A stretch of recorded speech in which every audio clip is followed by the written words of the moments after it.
Hello YouTube! Today I'm going to show you how to polish your custom Beyblade fusion wheels. What I am going to be working on today is my custom fusion wheel. I call it Chaos. It is for a Sonic themed bay. You can kind of see the hints of the Chaos Emeralds there. I didn't make them quite defined enough, but that's fine. It'll be covered up by the energy ring. So what we're going to start off with is a 220 grit sanding drum, which you can see here. It is a higher grit than the 120 or 80 grit, which means it is a lot. It's not as rough. We don't want to be removing too much material. We just want to be removing basically the top layer, not actually removing too much material. Then we're going to move on to an 80 grit sanding wheel, even though that it is a lower grit than the sanding drum. Because of the way it is designed, you're not going to be removing much material at all. It'll help smooth out the sanding lines that the 220 is going to leave. Then we're going to follow it up with a wire wheel on our Dremel. This will again help remove some of the sanding marks left behind by the 80 grit sanding wheel. Then we're going to follow up with a 600 grit wet sandpaper. This will help again remove a bit more of those sanding lines. Then we're going to finish it off with a 2000 grit sandpaper. This will basically be the polishing part of it. So without any further ado, let us get started sanding this fusion wheel.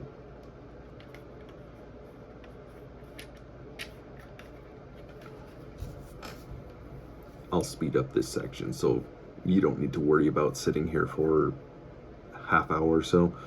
When you do this, you're going to want to wear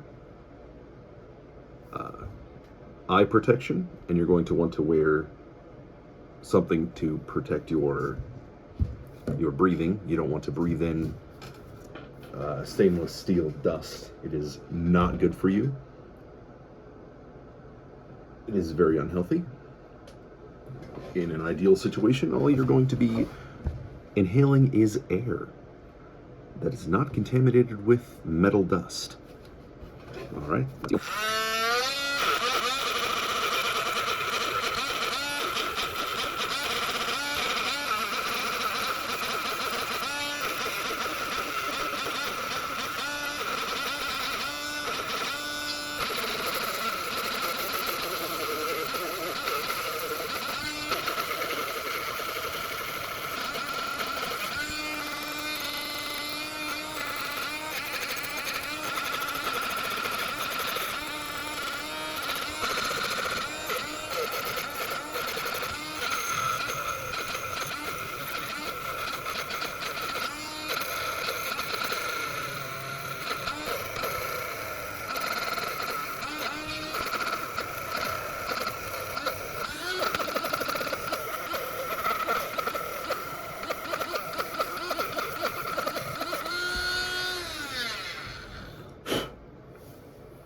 Okay, as you can see, here's the first blade done.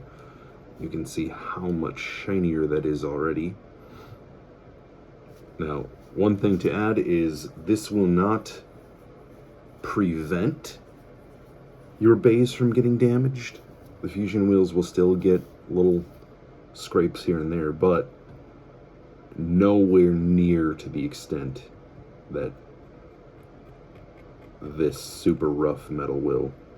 This thing is incredibly hot right now, so it's always a good thing to wear some gloves. So I am going to put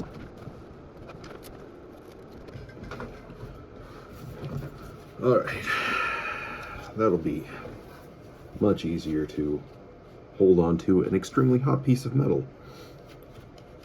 Let's get back to it.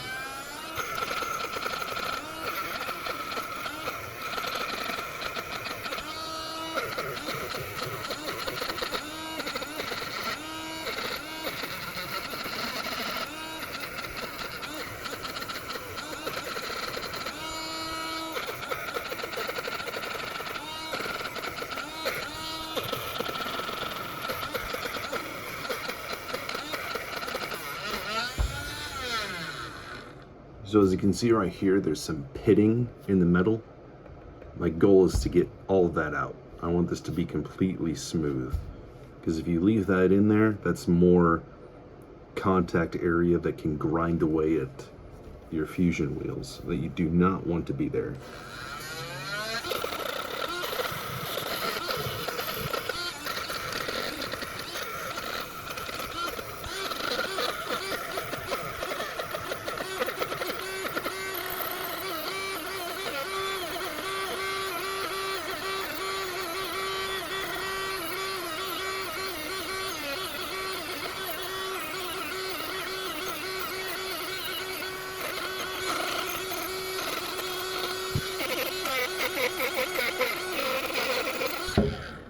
And that is the completion of stage 1.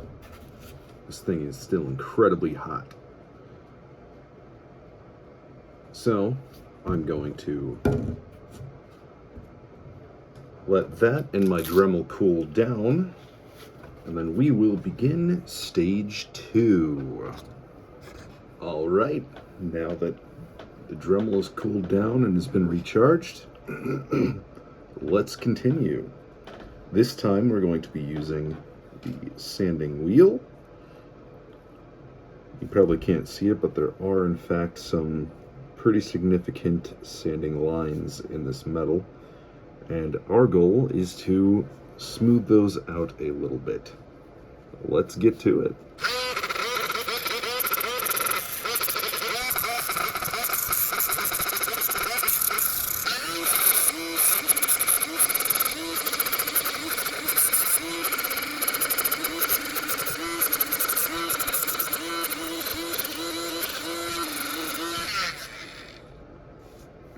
And there we have the sanding wheel portion done. It is already quite smooth compared to what it was before. All right, let's switch out here.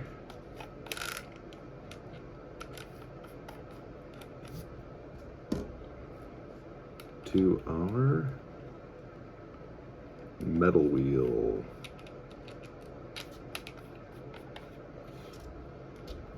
Or wire wheel, I guess.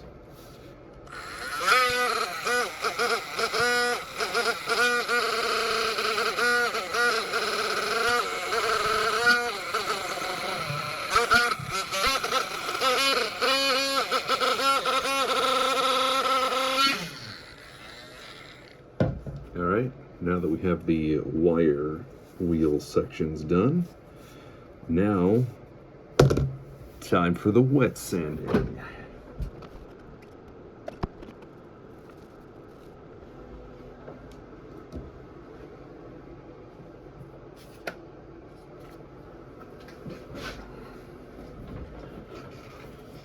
First, we're going to start with the 600 grit. I put on some gloves so I don't have to worry about my hands getting all dirty. Should have gone with warm water, but all I had was cold water.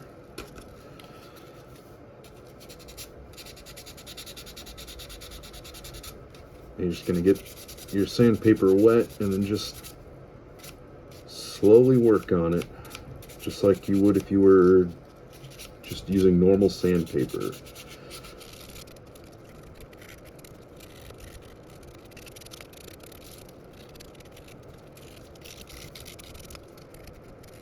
Yeah, this is a lot of work, but once you're done, the final product is absolutely worth it. You end up with a fusion wheel that looks so nice, and it's also a very good base for getting a nice smooth paint job if you ever want to paint it. So if you have a painted fusion wheel, this works great. It's like if you want to paint it black or gold or blue, this is going to remain silver. Just this polished look. So there is the 600. Now we're going to go to the 2000. And then we're going to hit it with the wire wheel again. The reason I hit it with the wire wheel first is so I can help see some of the low spots that this sanding process helps to clean up.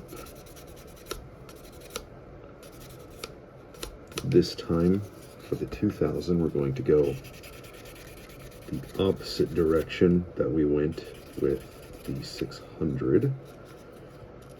So we can help smooth out some of those sanding lines. We're not going to get all of them. It's just the nature of this whole thing. You can't get it perfect, but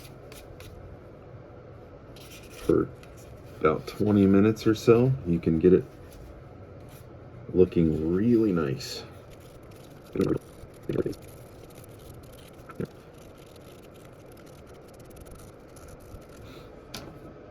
Okay, let's dry this off.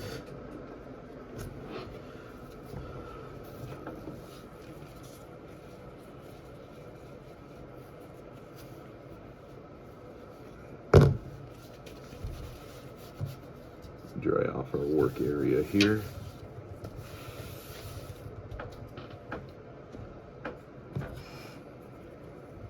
Look at that. Now we're going to hit it with one more pass of the wire wheel.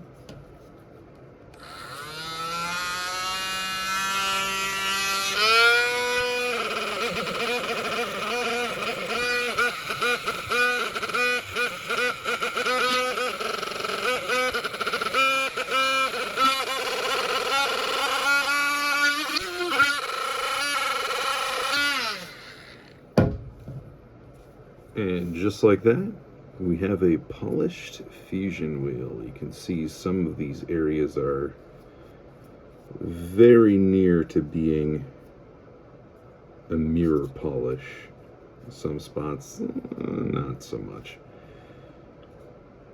If I were to take a bit more time with this, I'd be able to bring it up to a full mirror, but it's a lot of work.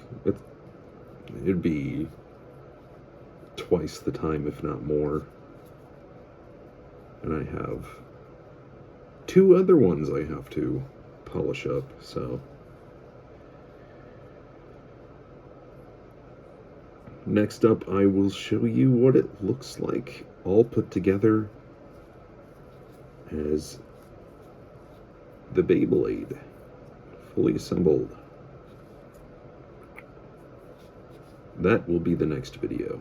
So, thanks for watching. I noticed while editing the video that the camera began to slip and blocked out almost half the image. So, here is the final result. All nice and smooth, no longer having any of those rough textures. It doesn't feel like a nail file anymore. And I did paint the Chaos Emerald details. That roughness is from the printing itself, and it is very difficult to get some of that out sometimes when that happens. Luckily, it's not all that common. But when it does happen, it is really hard to get rid of, especially when you get way down in there. Way down in there. So hard to get rid of. So I just leave it. You're not really going to notice it anyway. It's just the nature of 3D printing metal. But yeah, there it is. All finished. See you in the next video, where we will see the full Chaos Sonic.